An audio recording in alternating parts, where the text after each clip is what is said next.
नमस्कार दोस्तों, आज हम स्टार्ट करेंगे पेपर 2 पार्ट ए यूनिट 2। तो हम इसमें जो दो सेक्शन हैं, एक सेक्शन तो आपका हो गया आयोग वाला है, ठीक है। तो आयोग वाले में आपने इसमें MPPSC, UPSC, CAG, election commission of India और नीति आयोग जो है, इनके बारे में डिस्कशन करना है। इसके अलावा दूसरा टॉपिक जो है उसमें आपका caste, religion, language, sex, gender, है ना, और एथनिसिटी, इन सब का रोल जो है वो क्या है पॉलिटिक्स में, ठीक। इसके अलावा national security, national integrity, civil society, ये कुछ टॉपिक है। तो बहुत इजी यूनिट है, इसमें 30 मार्क्स लाना बड़े आसान है। तो हम जो कमीशन वाला सेक्शन है ये यूनिट 2 में भी है और प्लस यूनिट 4 में भी है, तो दोनों को मिक्सअप करके हम पढ़ेंगे। तो यहाँ पे हम सिर्फ ये वाला टॉपिक सब खत्म करेंगे, ठीक है। आई होप सो आपको समझ में आया होगा। आगे बढ़ते हैं। अब जैसे इनको तो आप जानते होंगे, ये हमारे मोदी जी हैं, देश के प्रधानमंत्री। अब ये कुछ स्पीच दे रहे हैं, ठीक है। पर अब और किसी नेता को आप यहाँ पे इमेजिन करिए, लेट सपोज, चलिए यही पॉलिटिकल रैली कर रहे हैं ये। अब ये पॉलिटिकल रैली कर रहे हैं, अब इन्हें यहाँ पे एज अ प्राइम मिनिस्टर ना लेकर के बीजेपी का ये प्रचार कर रहे हैं, ऐसा समझिए। अब ये तमिलनाडु में जो चुनाव होने वाले हैं उसको लेकर के प्रचार कर रहे हैं।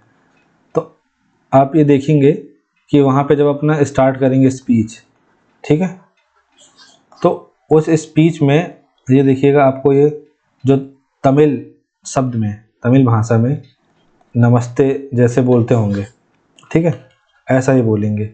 वहाँ के लोगों को अन्ना या ऐसा करके संबोधित करेंगे। क्यों करेंगे? क्योंकि language play a crucial role.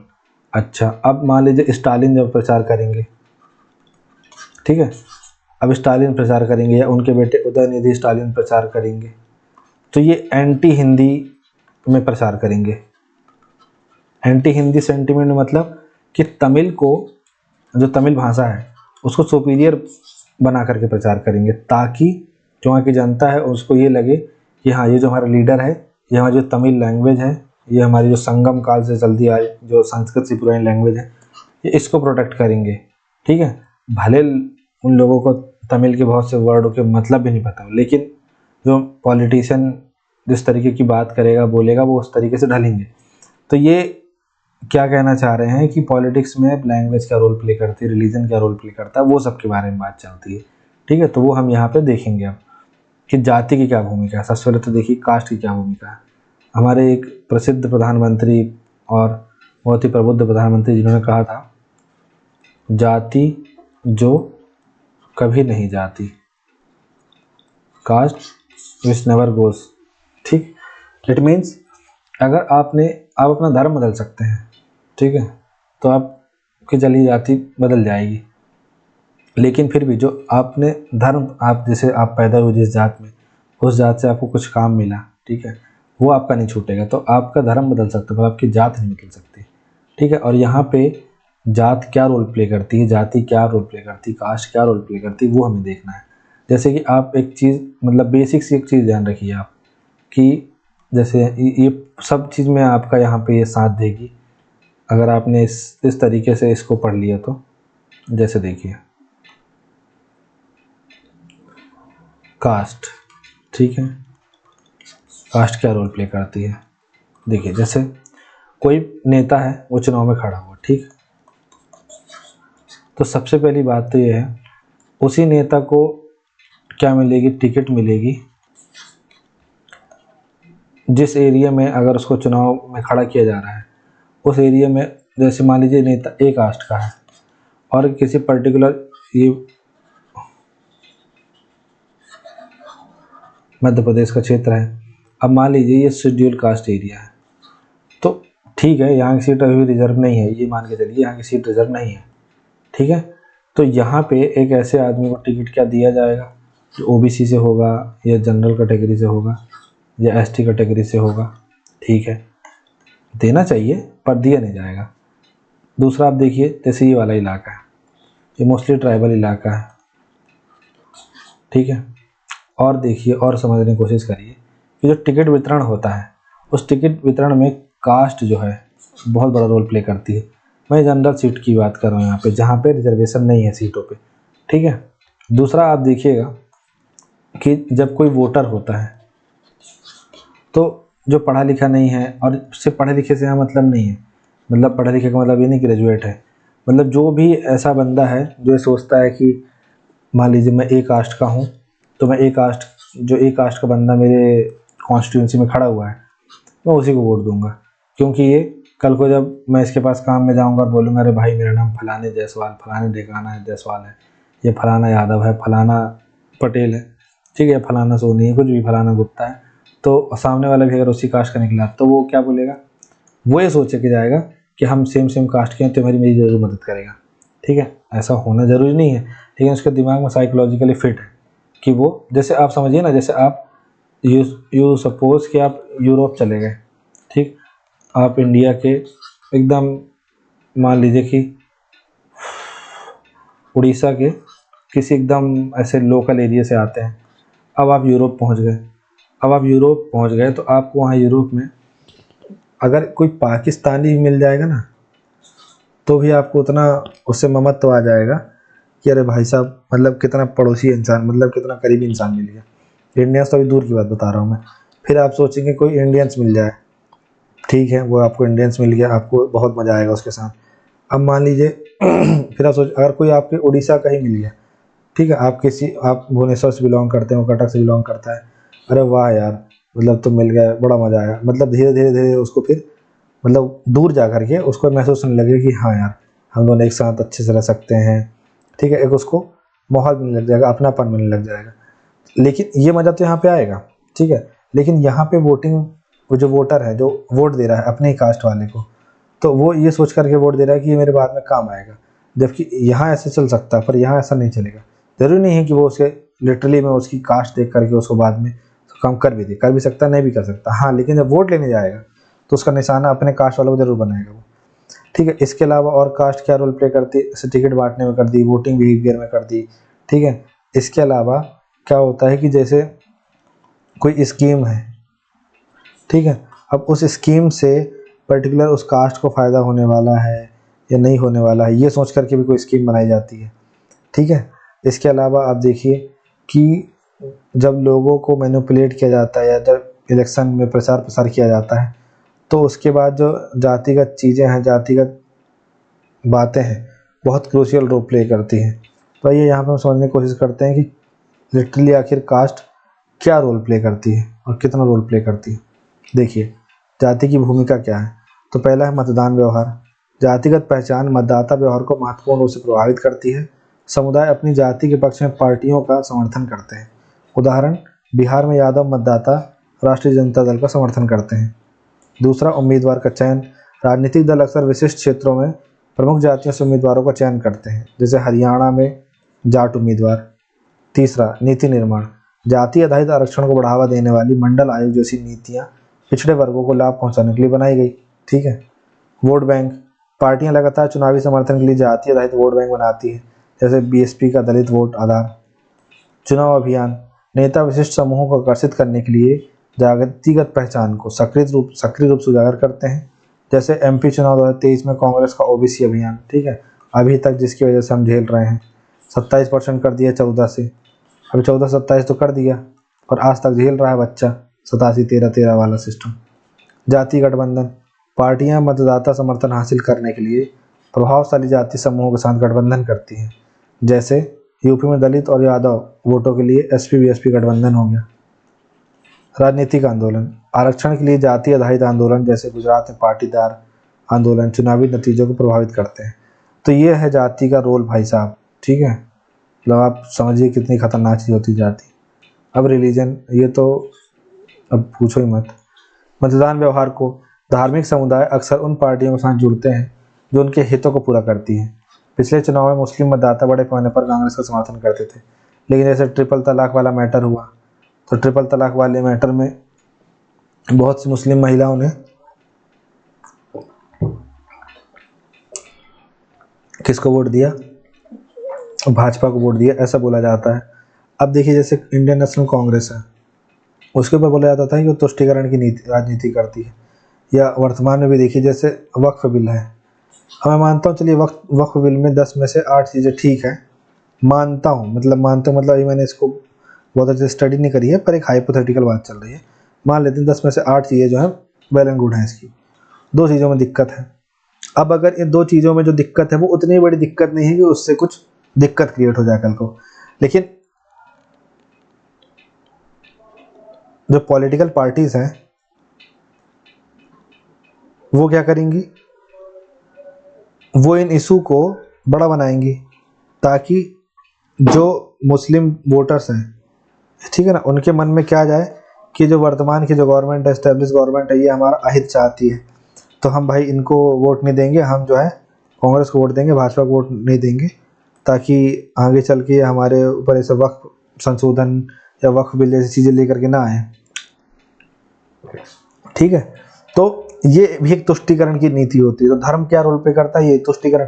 जो अभी देखिएगा आप, जितनी पार्टियां सब यही काम करेंगे अभी फिलहाल में, कि जो अपोजिशन में है वो सब ये करेंगे कि जो मुस्लिम मतदाता है उनके सामने ये पेश करेंगे कि ये बिल इतना घटिया है, इतना घटिया है। कांग्रेस भी अगर अभी सत्ता में होती और भाजपा विपक्ष में होती तो भाजपा भी यही काम करती, लेकिन ये अपने अपने राजनीति चमकाने के लिए इतना विरोध करेंगे कि भाई साहब इससे घटिया बिल तो कोई हो ही नहीं सकता, ये मतलब ये मुस्लिमों को नुकसान पहुंचाने वाला, उनकी इबादत गाहें छीनने वाला, उनके कब्रिस्तान छीनने वाला बिल है, ऐसा वैसा ये वो, और एक मुसलमान के अंदर डर बैठा देंगे। अब क्या डर बैठ जाएगा तो क्या होगा, तो ये डर आपका कैसे ख़त्म करेगा, हम ख़त्म करेंगे, जब हम सत्ता में आएंगे तब हम आपका डर ख़त्म करेंगे, इस वक्त संशोधन बिल को ख़त्म करेंगे, और जो आपकी ज़मीनें हैं, आपकी पुरखों की ज़मीन है, वो हम आपको वापस लौटाएंगे। जबकि वो ये नहीं देख रहे हैं, जिसमें इसमें वक्फ बाई यूज करके एक वर्ड है, ठीक। वक्फ बाई यूज का मतलब ये है कि लेट सपोज मैं एक नॉन मुस्लिम या मुस्लिम दोनों बंदा हूँ मान लेते हैं, ठीक है, एक ये मान लीजिए नॉन मुस्लिम की प्रॉपर्टी है, और एक अगर आपको मानना नॉन मुस्लिम, ये मुस्लिम की मानना तो मुस्लिम की मान लीजिए, नॉन मुस्लिम की मानना तो उसकी मान लीजिए, कोई दिक्कत नहीं है। अब क्या हुआ कि जैसे मान लीजिए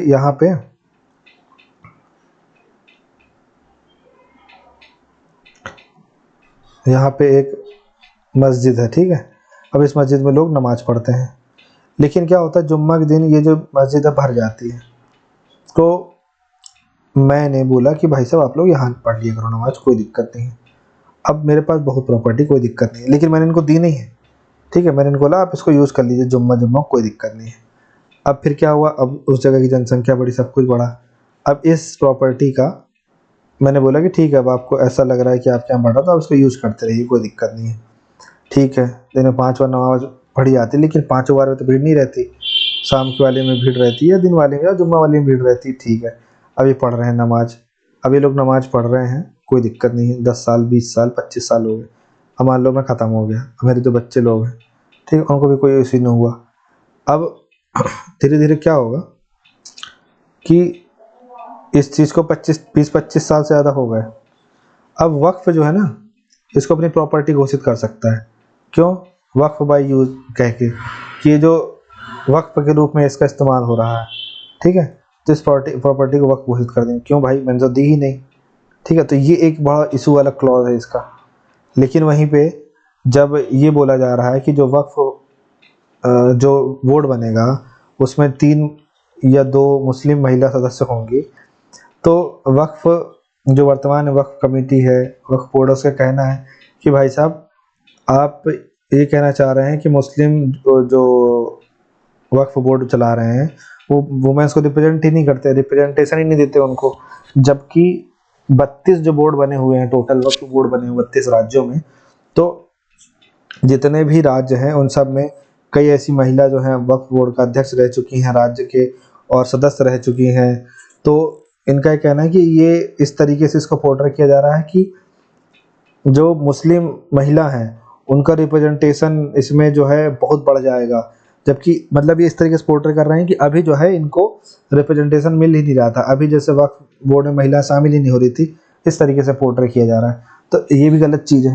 तो इस तरीके से जब एक डिबेट होगी, बात चलेगी, लेकिन छोटी चीज़ हैं, जिस ऐसी कुछ छोटी चीज़ें होंगी जो लग रहा है कि इशू नहीं बन सकता, उसको भी इशू बनाया जाएगा पॉलिटिशियंस के द्वारा, और इशू बना करके फिर उसको ऐसे रिप्रेजेंट किया जाएगा कि भाई मुसलमान खतरे में है, ये खतरे में, वो खतरे में, और फिर उसको अपने अंडर में ले करके जब अगले बार चुनाव लड़ेंगे तो इनको याद दिलाएंगे, याद करिए वक्त बिल वाला मैटर, याद करिए हमने आपकी ये मदद की थी, वो मदद की थी, अब वक्त है आपका कि आप हमारी जरा सरकार बनाए। हो गया। तो इनकी इस तरीके से चलता है। फिर अगला उम्मीदवारों का चयन। अब भाई उम्मीदवार का चयन भी करना है तो क्या करेंगे उसमें वही चीज़, वैसा बंदा लेंगे जो मुसलमान हो या हिंदू हो या क्रिश्चियन हो। उम्मीदवारों का जब चयन होता है तब भी एक बड़ा रोल रहता है रिलीजन का। जैसे आप देखिए कि जिस कोई क्षेत्र है, उस क्षेत्र पे अगर किसी पर्टिकुलर रिलीजन की पॉपुलेशन ज़्यादा है, ए पॉपुलेशन की ज़्यादा रिलीजन की पॉपुलेशन, तो वहाँ पे ऐसे शख्स को नहीं खड़ा किया जाएगा जो बी रिलीजन का हो, उधर ए रिलीजन के ही बंदे को खड़ा किया जाएगा जिस रिलीजन की पॉपुलेशन ज़्यादा है वहाँ पे। ठीक है। इसके अलावा आप देखिए नीति निर्माण, जैसे ट्रिपल तलाक बिल, सीए कानून। ठीक है। अब यहाँ पे वक्फ एक्ट जो है, अभी भी एक्ट बन गया है, द्रौपदी मुर्मू जी ने इसमें साइन कर दिया है, तो अब प्रेसिडेंट ने साइन कर दिया तो अभी एक्ट बन गया। तो ऐसे जो नीति निर्माण होते हैं ये भी भूमिका निभाते हैं, मतलब जो रिलीजन है ये इस टाइप से रोल निभाता है राजनीति में। फिर वोट बैंक, जो धार्मिक अल्पसंख्यक होते हैं उनको अक्सर समेकित वोट बैंक के रूप में लक्षित किया जाता है। जैसे AIMIM का मुस्लिम वोटों पर ध्यान केंद्रित करना, मतलब इनका सिंपल सा फोकस है मुस्लिम वोट। जैसे आप देखेंगे कि जब साहबानो केस हुआ था तो साहबानो केस में सुप्रीम कोर्ट ने क्या बोला था कि जो साहबानो का हस्बैंड होगा उसको एक बड़ी राशि देनी पड़ेगी। इससे राजीव गांधी को क्या लगा कि जो मुस्लिम वोटर्स हैं, जो मेल मुस्लिम वोटर्स हैं, उनकी फीमेल में भी जो मुस्लिम वोटर्स हैं वो सब जो मेल कहते हैं उसी में वोट डालते हैं वो लोग। ठीक है। तो इससे ये हुआ कि राजीव गांधी ने क्या किया, इस केस जो सुप्रीम कोर्ट ने इसमें डिसीजन दिया था उसको लागू नहीं कराया। ठीक है। उसने क्या किया कि इसको अपोज किया इसका, और जो मुस्लिम वोट बैंक था उसको अपने तरफ किया। मतलब इसको तुष्टीकरण की राजनीति बोलते हैं। ठीक है। जिस तरीके से वोट मिल जाए उस तरीके से वोट हासिल करो, जबकि करना ये था कि हाँ साहबानो का केस सही था, साहबानो ने जो याचिका लगाई थी उस पर उसकी सुनवाई भी हुई, सुप्रीम कोर्ट ने उसके पक्ष में निर्णय दिया। फिर भी मतलब यहाँ पे ये था कि वोट बैंक प्रभावित हो रहा था, तो उसने क्या किया राजीव गांधी ने कि इसको पलट दिया। वहीं दूसरी ओर हिंदुओं को खुश करने के लिए राम मंदिर के ताले खोल दिए। ठीक है।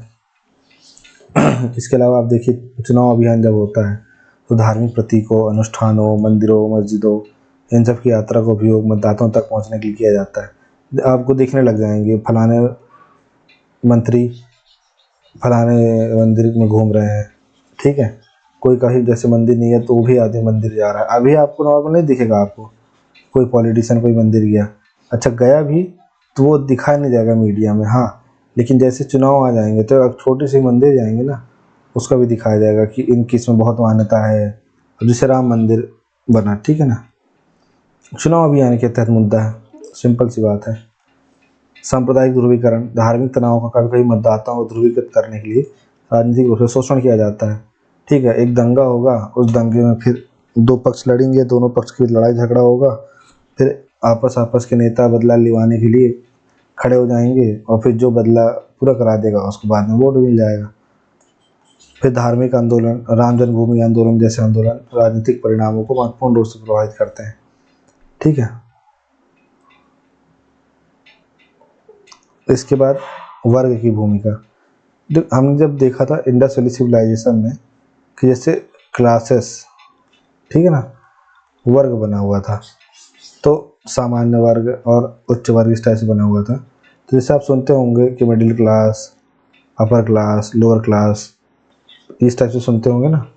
तो अपर क्लास जैसे कि जो हाईली रिच पीपल हैं, लोअर क्लास में जो बेचारे गरीबी रेखा से नीचे आ रहे हैं, गरीब हैं, और बड़ी क्लास में मतलब बीच वाले हैं, मतलब इनके पास फैसिलिटीज़ भी है, सब कुछ भी है, पर ज़्यादा अमीर भी नहीं है, ज़्यादा गरीब भी नहीं है। तो इसमें मतलब जाति वाति वाला सीन नहीं, इसमें ये वर्ग आ रहा है कि जैसे लेट सपोज 8 लाख की स्लैब का टैक्सेशन सिस्टम है, तो इससे ये प्रभावित होगा। ये बोलेगा कि अरे नहीं भाई, टैक्स स्लैब कम होनी चाहिए, कम दर होनी चाहिए, तो इससे उनको फ़ायदा मिले। तो उनके साथ ये होगा। EMI जो है, ठीक है, इंटरेस्ट, बैंक का इंटरेस्ट है, लोन इंटरेस्ट, वो कम होना चाहिए। इन सब चीज़ों से इनको फ़र्क पड़ता है, इन सब चीज़ों से इनको फ़ायदा मिलता है। तो मतदान व्यवहार में क्या भारतीय राजनीति में वर्ग की भूमिका क्या रहती है? तो मतदान व्यवहार, निम्न आय वर्ग के लोग अक्सर कल्याण केंद्रित पार्टियों को वोट देते हैं जो वेलफेयर करते हैं, जैसे कांग्रेस के ऋण माफी की बात है, ठीक है। दोस्तों, जो किसान, जब 2019 का जब कांग्रेस ने चुनाव लड़ा मध्य प्रदेश में, तो उसने किसानों को बोला कि आपके सारे ऋण माफ कर देंगे। और उसके बाद उन्होंने किया भी। तो इससे क्या हुआ, जो किसान वर्ग था, ठीक है, उसने वोट दे दिया इनको। फिर उम्मीदवारों का चयन, पार्टियां कभी कभी कामगार वर्ग को आकर्षित करने के लिए विनम्र पृष्ठभूमि वाले उम्मीदवारों को प्राथमिकता देती है, जैसे नरेंद्र मोदी की चाय वाला छवि। अब ये एक जो छवि है, तो जो लोअर क्लास है, लोअर मिडिल क्लास है, इन सबको ये सपना दिखता है कि भाई अगर मतलब now you are selling tea, ठीक है ना, तो one day you become prime minister. तो ये जो चीज़ होती है, ये जोड़ती, कनेक्ट करती लोगों को, आप माने चाहे नहीं माने, पर ये चीज़ कनेक्ट करती है। जब आदमी बोलता है ना कि रिक्शा वाले का बेटा बना IAS, तो कितने लोगों को उससे मोटिवेशन मिल जाता है। पर ये 1 in a million केसेस हैं, ठीक है। इसमें उस व्यक्ति के रिक्शा वाला होने का कोई ज़्यादा रोल नहीं है। वो हाँ, बाद में रोल है रिक्शा वाला जब वो है तो सिंपैथी गेन करने में।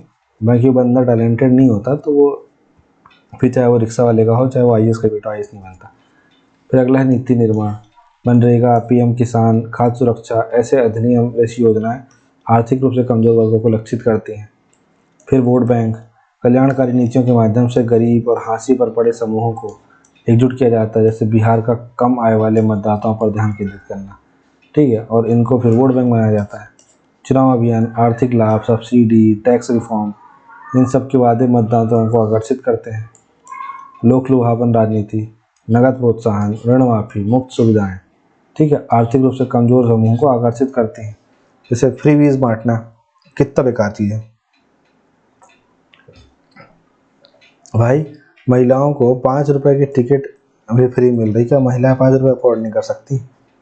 मतलब यहाँ पे महिला पुरुष वाली बात नहीं चल रही, लेकिन आप देखिए ना कितना बड़ा रेवेन्यू लॉस है ये। क्यों कर रहा है भाई, क्यों फ्रीबीज बांट रहा है? 5 रुपये, और महिलाएं भी 5 रुपये के लिए वोट दे देंगे उस पार्टी को। मजदूर संघ का प्रभाव, एटक, C2 जैसे वर्ग आधारित यूनियन राजनीतिक निर्णयों और विरोधों को प्रभावित करती हैं। तो ये आपको इसमें देखना है कि ये भूमिका रहती है, ठीक है। अब एथनिसिटी की भूमिका, एथनिसिटी मतलब निर्जातीयता, ठीक है। जैसे अब आप देखिए एथनिसिटी मतलब, जैसे आप नॉर्थ ईस्ट की एथनिसिटी अलग है, नॉर्थ इंडियन की अलग है, साउथ की अलग है, ठीक है ना। तो इस टाइप से बात चल रही है। तो एथनिक जाति समूह उन पार्टियों को वोट देते हैं जो उनके, एक मिनट रुकिएगा, जो उनकी क्षेत्रीय और सांस्कृतिक पहचान का समर्थन करती है, ठीक है। साथ ही साथ में आप देखेंगे कि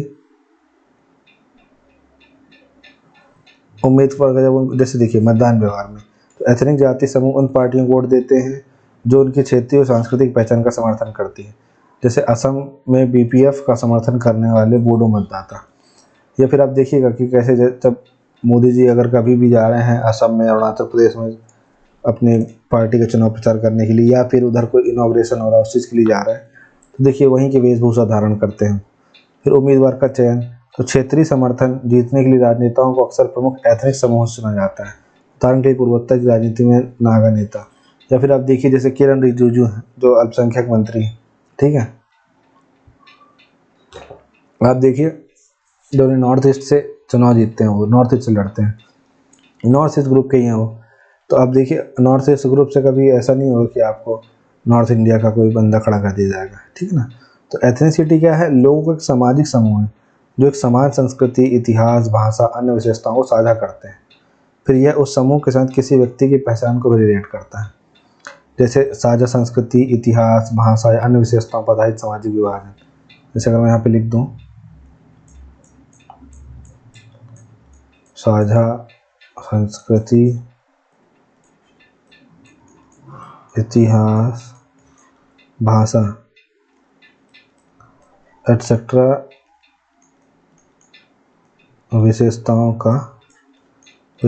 को साझा करते हैं। ठीक, फिर उदाहरण के लिए जैसे भारतीय, यहूदी, एशियाई होना, इस तरीके से। फिर यह वंश, राष्ट्रीयता या समान हिस्सेदारी की भावना पर आधारित हो सकता है। तो ये आपको इसमें ध्यान देना है। ठीक, अब जैसे एथनिक मांगों ने, ठीक है, स्वायत्त परिषदों और आदिवासी विकास योजनाओं को प्रभावित किया। जैसे असम में बोडोलैंड प्रादेशिक क्षेत्र, इसकी डिमांड क्यों हो रही? क्योंकि वो बोडो भाषा बोलते हैं, तो हम बोडो भाषा वालों के लिए अलग से एक स्टेट बनाओ। एथनिक पहचान, वोट हासिल करने के लिए एक एकीकृत शक्ति के रूप में कार्य करते हैं, जैसे मिजोरम में मिजो नेशनल फ्रंट। फिर चुनाव अभियान, राजनेता अक्सर एथनिक पहचान और संस्कृति को संरक्षित करने का वादा करते हैं, जैसे असमिया भाषा संरक्षण अभियान चला।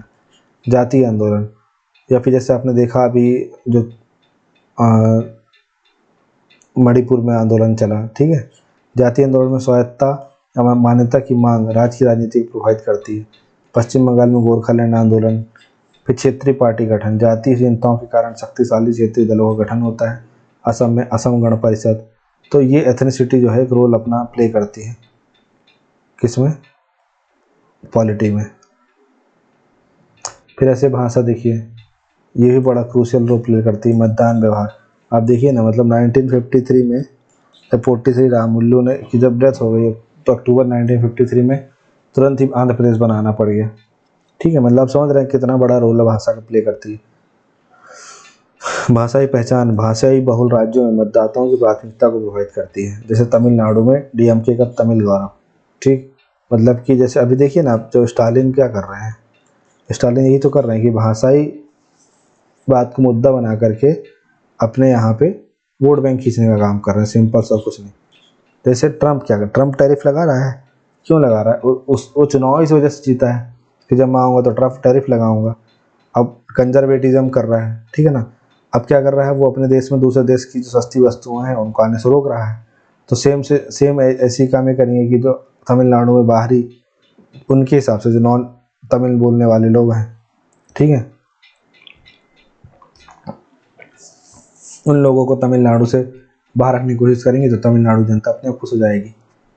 जैसे आप कुणाल कामरा का वीडियो देखे होंगे, तो क्या बोलता है कि सिंपल है, तमिलनाडु रहने के लिए आपको इंग्लिश आनी चाहिए, टूटी फूटी इंग्लिश आनी चाहिए, तमिल आनी चाहिए, टूटी फूटी तमिल आनी चाहिए। ठीक है, हिंदी नहीं आनी चाहिए, हिंदी आती भी तो बोलना नहीं चाहिए। ठीक है, फिर उम्मीदवार का चयन, मजबूत मतदाता कनेक्शन के लिए क्षेत्रीय भाषाओं में निपुण राजनेताओं को प्राथमिकता दी जाती है। मजबूत मतदाता कनेक्शन के लिए क्षेत्रीय भाषाओं में निपुण राजनेताओं को प्राथमिकता दी जाती है। ठीक, तीसरा नीति निर्माण, आधिकारिक भाषा अधिनियम जैसे भाषा संरक्षण कानून क्षेत्रीय भाषाओं का रिप्रेजेंटेशन सुनिश्चित करते हैं। तो नीति, भाषा की भूमिका, नीति निर्माण में भाषा की भूमिका रहती है। फिर वोट बैंक, भाषाई समूह उन दलों के साथ जुड़ते हैं जो अपनी भाषाई पहचान को बढ़ावा देते हैं। महाराष्ट्र में शिवसेना के आधार को आकार देने वाला मराठी गौरव, ये क्या बोलते हैं, कोई जो मराठी बोलेगा वही यहाँ काम करेगा। जबकि language is just a tool, language क्या है, कम्युनिकेशन का टूल है। लेकिन लैंग्वेज को किस तरीके से पॉलिटिशियन सोचते हैं ना कि कौन सी चीज़ कैसे मुद्दा बन जाए। फिर चुनाव अभियान, मतदाता अपील के लिए नेता स्थानीय भाषाओं में बोलते हैं। कर्नाटक चुनाव के दौरान राहुल गांधी का कन्नड़ में भाषण देना, मोदी जी असमिया में बोलते हैं, तमिलनाडु में जाते तमिल में बोलते हैं, पूरा नहीं बोलते पर टूटा फूटा तो बोलते हैं। फिर आप देखिए भाषा आधारित विरोध, भाषा मान्यता की मांग करने वाले आंदोलन राजनीति को प्रभावित करते हैं। तमिलनाडु में हिंदी विरोधी, अभी तमिलनाडु का बार बार मैं इसलिए बोल रहा हूँ क्योंकि अभी चल रहा है मैटर। ठीक है, तो यहाँ पे लिखिएगा भी। राज्य निर्माण, भाई आंध्र प्रदेश, कर्नाटक, महाराष्ट्र, भाषा ने महत्वपूर्ण भूमिका निभाई इनके निर्माण में। ठीक है, ये स्टालिन ने सोचा लिखना ही लिखना है। तो ये भूमिका है सब उसकी। अब हम देखेंगे, मतलब ये जाति, वर्ग, लिंग, ठीक है, धर्म, भाषा, जातीयता, इन सब की भूमिका है। अब हम मतदान व्यवहार देखेंगे कि मतदान व्यवहार, फिर उसके बाद लिंग की क्या भूमिका है भारतीय राजनीति में। ठीक है, तो एक बार लिंग की भूमिका देख लेते हैं, उसके बाद फिर हम मतदान व्यवहार देखेंगे। ठीक है, तो लिंग की क्या भूमिका है भाई, जेंडर क्या रोल प्ले करता है। ठीक है, वही मतदान व्यवहार, महिला मतदाता चुनावी नतीजों को तेजी से प्रभावित कर रही हैं। जैसे बिहार के 2020 के चुनाव महिला मतदाता पुरुषों से अधिक रहा।